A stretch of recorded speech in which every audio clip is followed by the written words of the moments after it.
In this week's video, we'll cover a bullish stock market signal with an incredibly consistent track record that has only occurred 10 times over the past 94 years. We've got a tremendous amount of information to cover in this week's video. We'll be moving very quickly.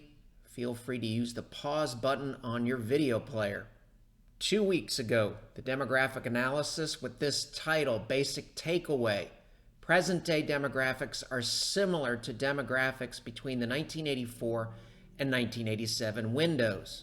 Last week's video reminded us that even though the stock market has gone up for 10 years in the present day, here's that sweet spot 10-year move, it is within the realm of reason historically for the market to keep going up. And keep in mind, the long-term analysis assumes and acknowledges that some really bad things like 1987 can happen along the way. We're talking about a long-term secular trend. Do we even have anything in hand today that tells us the stock market could go up for 1 to 2 more years? To help answer that question, let's look at a monthly chart of the S&P 500 index. This is the simple 11-month moving average in blue and the 13-month moving average in red. At the end of September, we had a bullish cross with the faster blue moving average moving above the slower red moving average. And you can see in the present day case, the slopes of both moving averages are positive. So we're basically going to be looking for historical cases that can check both box 1 and box 2. Here are some anecdotal examples here, and if you know your market history, these are favorable examples. It might be helpful to be able to answer these questions. How many times over the last 70 years has something like this happened? And what happened next in the stock market? This is the look of the same moving averages going back to 1949. The answer to the how many times is 24 times since 1949. And to answer what happened next in the stock market, typically, good things happened. 3 months out, 75% of the time, S&P 500 was higher. 6 months out, 83% of the cases higher. 1 year out, roughly 96% of the cases higher. And 2 years out, roughly 96% of the cases higher, with the average gain roughly 23% after the cross, and the median gain coming in around 20%.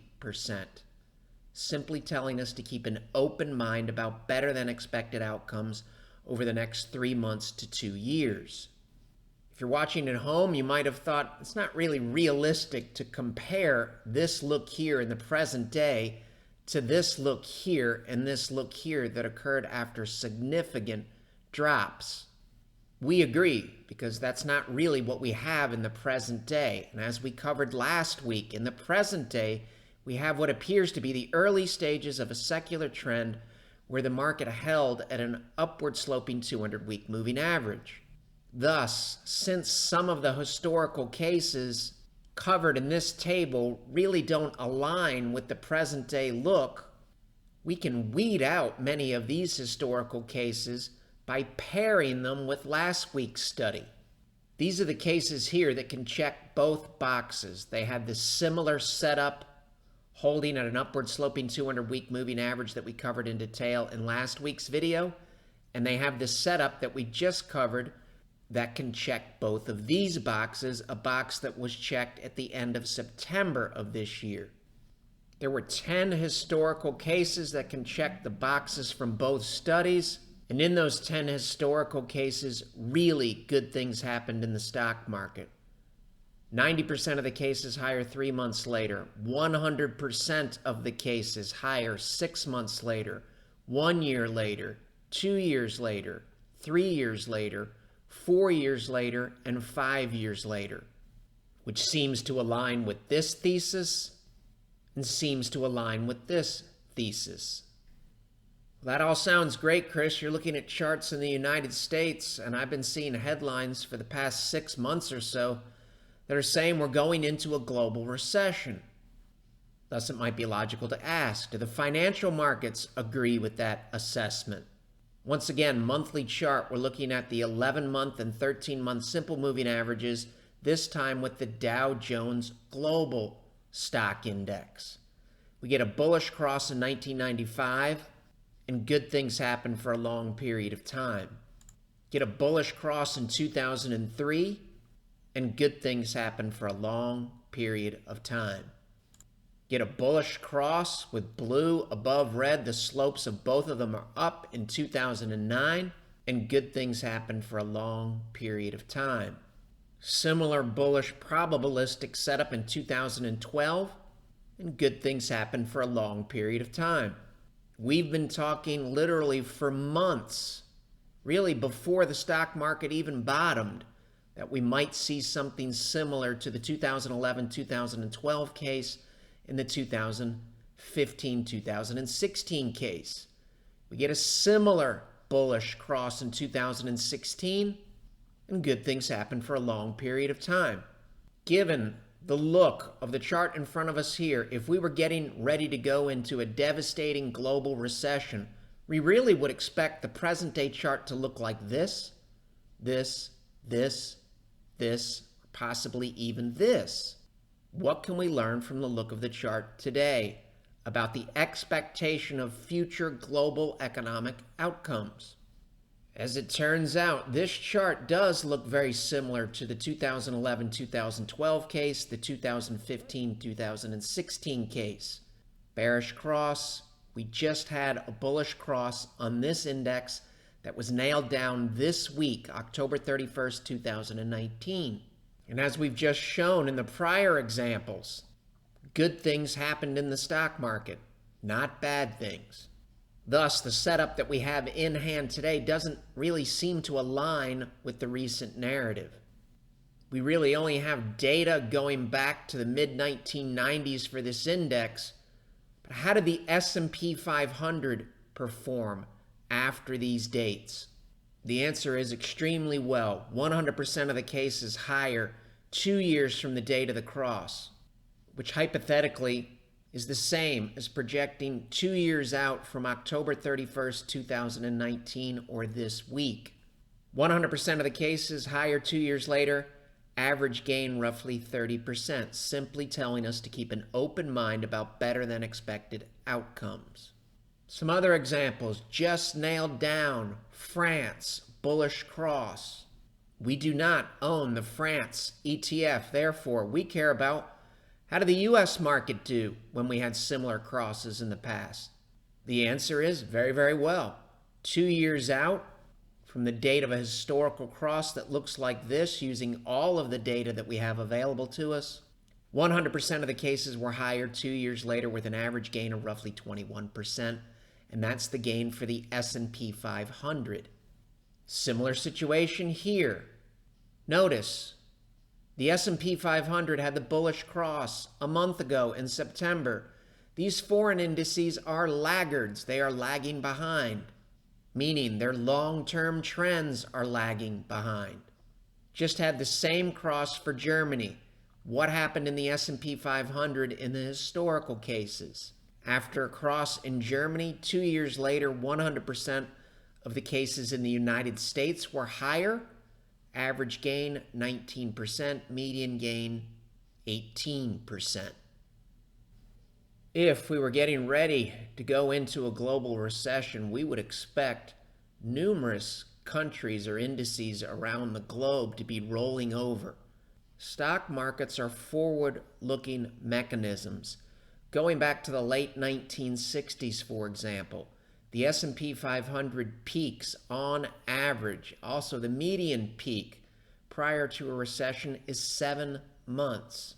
So another way to look at this, does global breadth support the global recession is coming theory?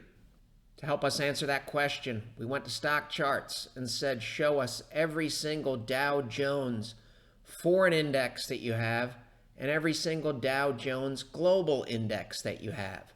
If really bad things were about to happen, we would expect to see a lot of foreign indices with blue below red, like this look here in the year 2000, and this look here in early 2008. How many of these indices on the screen here have a bullish cross? 82% of the indices on the screen have the faster moving average above the slower moving average, making it very, very difficult to believe that the net aggregate opinion of all market participants is calling for a global recession. You can make an argument it's just the opposite. The facts that we have in hand has nothing to do with opinions, look more like a constructive turn, a constructive turn, a constructive turn, relative to a bearish, concerning rollover look. And as we've been talking about for months, we also have central banks in a very, very market-friendly mode. Our goal is to keep these videos accessible to the general public for the foreseeable future. And in order to increase the probability of that happening, we're going to ask for your help. We have been very, very active on Twitter for years, and thus we have 48,000 followers. Not the case on LinkedIn. My personal account on LinkedIn has been dormant, for the most part just sitting there. We're in the process of trying to change that, and those of you that are familiar with LinkedIn, if you can do anything to help us out in terms of increasing our presence on LinkedIn, it would be greatly appreciated. Our goal is to use LinkedIn in the exact same manner that we use Twitter and YouTube. Basically as a distribution channel for these weekly videos and for our research. In fact, I'm sure we will be posting some exclusive content on LinkedIn only in the future. Let's check in on our bull-bear roadmaps that we started covering back on January 11th and see if the concept of using a weight of the evidence approach has been helpful this year. This is the look of our moving average cluster on January 25th. We said we would learn something either way. Here's the look of the exact same chart on October 29th, and you can see it has improved significantly. This is incremental improvement. The chart here really doesn't look anything like the 4 charts on the screen. And the present day chart looks a lot more like the bullish cases. Price is above all the moving averages. Fastest moving average blue is near the top of the cluster. The 200-day moving average, the slowest moving average, is on the bottom. Here is the look of the exact same moving averages, a concerning look on December 31st, 2018. It's pretty easy to see the incremental improvement that's taken place between point A and point B. Slopes are all down, blue is on the bottom. Present day slopes are all up, blue is on the top. Blue is our fastest moving average, orange is our slowest moving average. Why do we do all this, and how can these weekly videos be helpful today and in the years ahead? This is an unfavorable, low probability look where it is prudent, regardless of what happens next, to be in principal preservation mode. Why? Blue, the fastest moving average on the bottom, slopes are down. Here's the look of the exact same moving averages on May 18th, 1973. And we all know that our asset base, especially later in life, impacts our options in life, our quality of life, our ability to assist others, and our ability to sleep well at night. This is the S&P 500 here. This is early 1973. Not an easy period for investors to sleep well at night. The peak to trough loss, 48.2%. Hypothetically, if we had a $5 million portfolio at point A, when we reached point B, we would have been down to $2,590,000. How can it be helpful, and why is it important to respect a look like this and or a look like this? We have to have realistic expectations. Our approach does not try to figure out where this point is here. Thus, it might be helpful to know, with a look like this, a concerning look, if we were taking defensive action in this basic area here based on deterioration that we could see, was that helpful? Would it have helped us sleep better at night? Would it have mitigated the damage between the point A at the top and the point B? Said another way, how much did the market lose between May 18th and the bottom? The answer, after we could see this, measure it, and put it in a model, the S&P 500 lost an additional 40.92%, telling us we don't necessarily need to predict anything. We want to monitor and adjust. And our goal is to try to mitigate some of this damage between point A and point B, not necessarily eliminate it. Let's take a moment to talk a little bit about valuations. No possible way this period could be similar to the present day because of present day valuations, correct? You can decide for yourself. The median Shiller PE on 12/31/1982, looking back all the way to 1881, was 14.83. So when we're in the demographic sweet spot that we've been talking about, here are the Shiller PE numbers. Now keep in mind, recency bias says with numbers like 18, 14, and 15, at the low in 1987, it would have been very, very easy to say, if we're patient, we can buy stocks even cheaper. Why would we say that? Well, recent lows in the rearview mirror came at a Shiller PE of 9, 8, 7, and 8. And looking backwards to 1881 from this point here, the median Shiller PE was 14.83. Hard to say stocks are cheap here.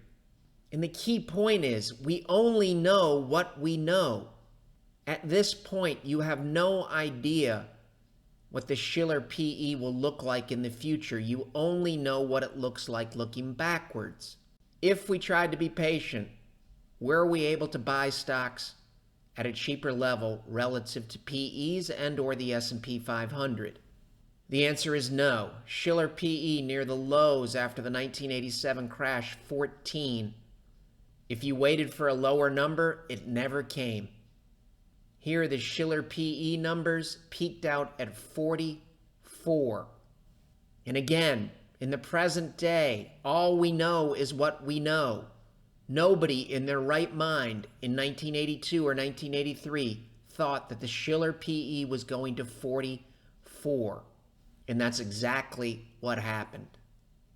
And based on this historical example, at the lows, right around 1987-ish, $1 million invested in this portfolio here, 10% Dow, 65% S&P 500, 25% NASDAQ, returned over 800%. The $1 million portfolio grew to over $9 million. It is possible that if you were using valuations, you would have stayed out of the stock market for this 13-year period here. And it's good to think of it this way. Median Shiller PE here, 14.83. When you're up here at 44, it tells us that's 198% above the median PE where we started. We're not saying the Shiller PE is going to 44. We're just saying none of us know what the median Shiller PE will look like 15, 20, 30, or 40 years down the road. It is possible that demographics, just as they drove the Shiller PE higher in this range here, we could see some type of unexpected expansion in multiples going forward. And the look of this chart here tells us it's important to have an exit strategy, just as it was important to have an exit strategy up here in the year 2000. Saying the present day from a demographic perspective is similar to 1984 to 1987. Very interesting to note. At the end of 2016, we saw something happen that was very, very similar to 1982. Remember last week we talked about the similarities between the period between 1974 and the peak in 2000. Ran across this week. It was incredibly interesting. You know what period the Shiller PE was basically useless? In terms of the correlation between CAPE and forward returns, in this article here, written by this author where my cursor is, so you can Google this to find this excellent post. This is a blurb from the post. If we look at the period from the mid-1970s to the mid-1990s, the relationship between starting CAPE and future 10-year returns is non-existent. And what's even more interesting, the only reason why it stops in 1993 is because when you look forward 10 years, we've had a horrible bear market.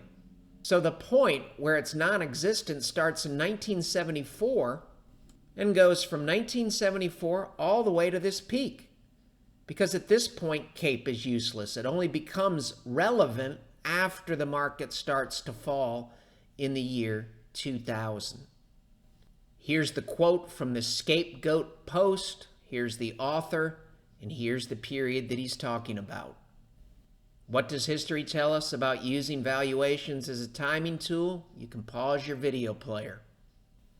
Also interesting, you can pause your video player here. Fed cuts in the period, also some similarities in this box. You can pause your video player here if you want to know a little bit about recent Fed cuts relative to history. Had some developments on the impeachment front, so let's update our odds assessment.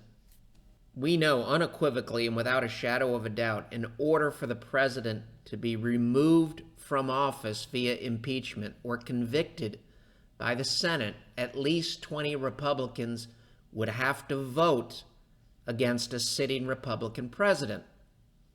Our previous theory was that based on the president's approval ratings, that these concepts would help us assess those probabilities.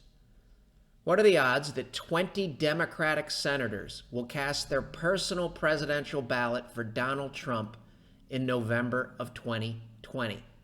Previously, we said the answer to this question is about the same as getting 20 Republican senators to vote for impeachment before the 2020 election. Thus, if our assessment holds water relative to any vote on impeachment, we would expect to see very few Republicans break ranks. So, what can we learn from the vote that was taken on October 31st, 2019 about the procedures to be used in terms of walking forward on the impeachment inquiry? How many Republicans broke ranks? The answer, none.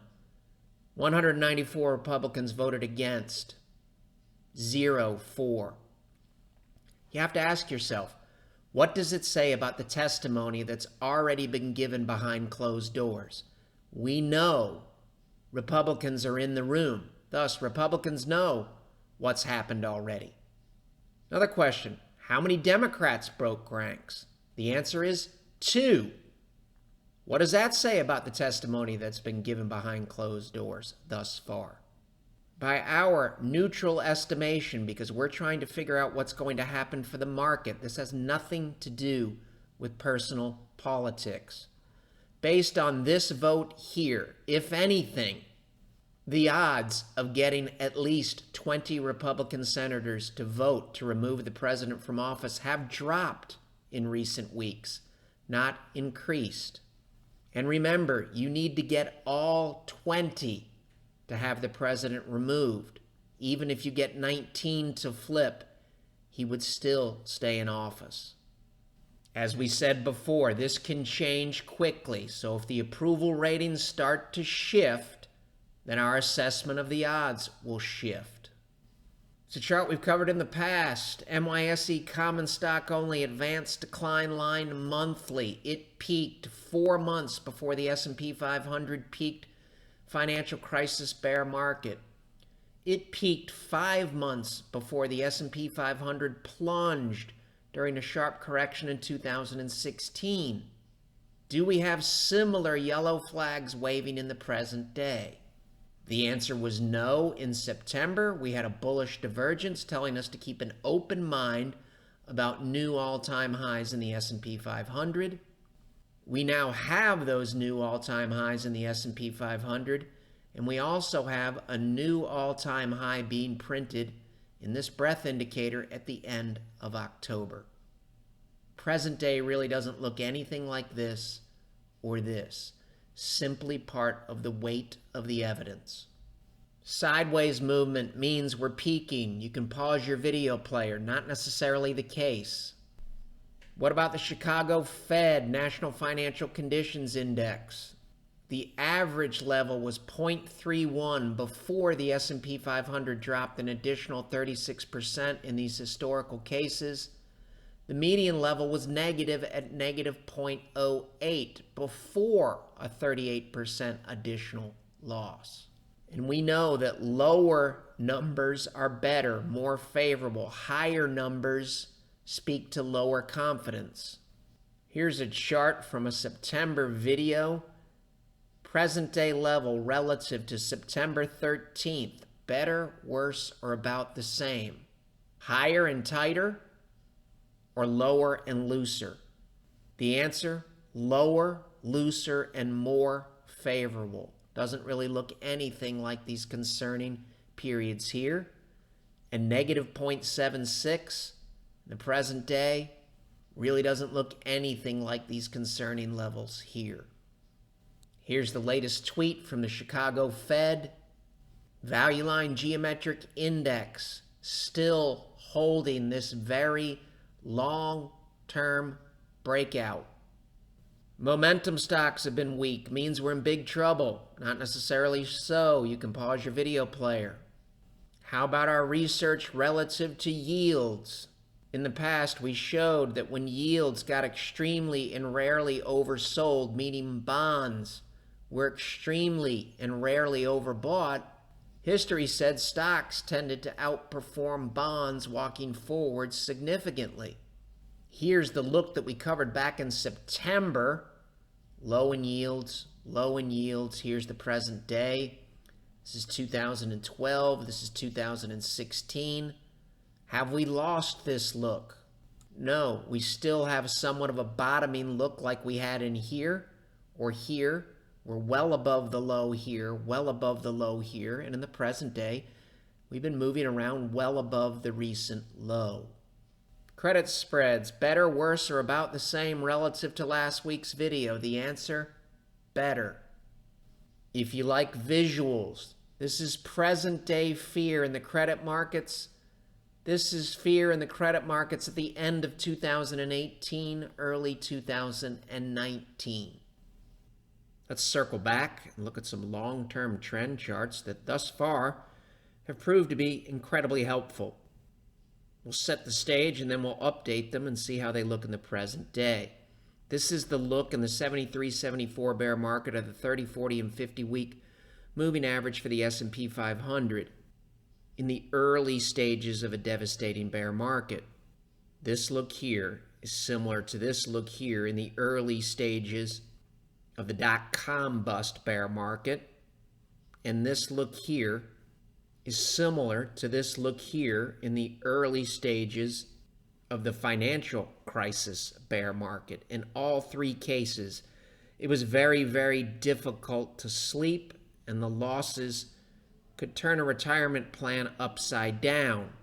Why this is relevant? This helps us track the net aggregate opinion of all market participants, and that's what matters. Not our personal opinion, not the opinion of someone that writes an opinion column, not the opinion of a talking head on TV, not my own personal opinion, not the personal opinion of anyone at Shavaco Capital. The market sets asset prices. This is the look of the chart that we covered in July, and it told us to keep an open mind about better than expected outcomes. How could we say that? Because we did a historical study on a look like this. Happened 23 times dating back to 1949. 1 year later, 91% of the cases, S&P 500 higher. 2 years later, 91% of the cases higher. 5 years later, 91% of the cases were higher. The study also told us to keep an open mind about volatility over the next 30 to 120 days, and that's exactly what we saw. How does the exact same chart look today? It's pretty fair to say the look of the chart in the present day looks a lot more like this constructive period here relative to this concerning period here.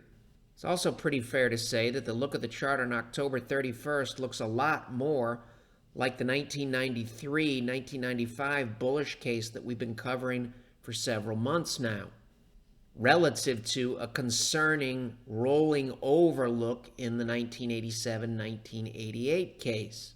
It's also noteworthy, at no time in the three major bear markets that we've covered did we get a full-bore bullish look like this with blue, the fastest moving average on top, and the slopes of all three moving averages turning up.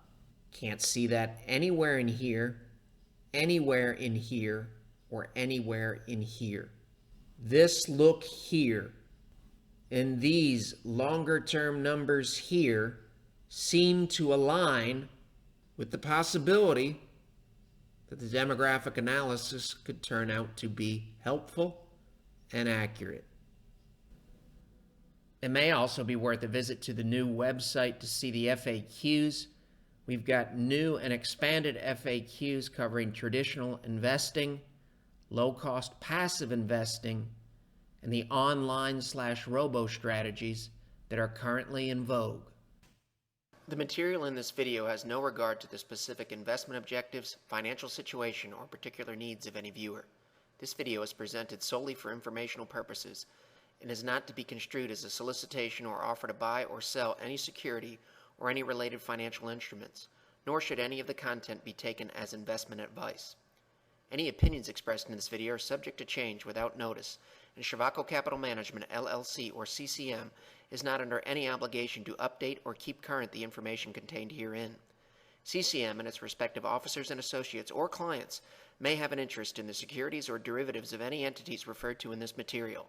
CCM accepts no liability whatsoever for any loss or damage of any kind arising out of the use of all or any part of this material.